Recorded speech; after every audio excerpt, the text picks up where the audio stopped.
বাল্য বিবাহ সম্পর্কে ইসলাম কি বলে? বাল্য বিবাহ করা নাকি রাষ্ট্রীয় অপরাধ, এই সম্পর্কে জানতে চাই। প্রিয় দর্শক, ইসলামের দৃষ্টিতে বাল্য বিবাহ এটি যে যথাযথ প্রক্রিয়ায় যদি সম্পন্ন হয়, অর্থাৎ যে কোনো ছেলে বা মেয়ে নাবালক নাবালিকা থাকা অবস্থাতেও তাদের অভিভাবকদের মাধ্যমে তাদের বিবাহ সম্পাদন হতে পারে। হ্যাঁ, তবে যদি তারা প্রাপ্তবয়স্ক হয়ে যায় তাহলে সেক্ষেত্রে তাদের নিজেদের সম্মতি ছাড়া সেই বিবাহ সম্পন্ন হবে না।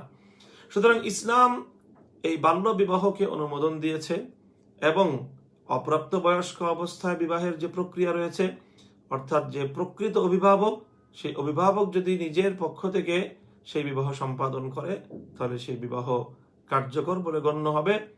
তবে যখন তারা প্রাপ্তবয়স্ক হবে তখন তাদের নিজেদের অধিকার থাকবে সেই বিবাহকে বলবৎ রাখার অথবা সেই বিবাহকে বাতিল করে দেওয়ার।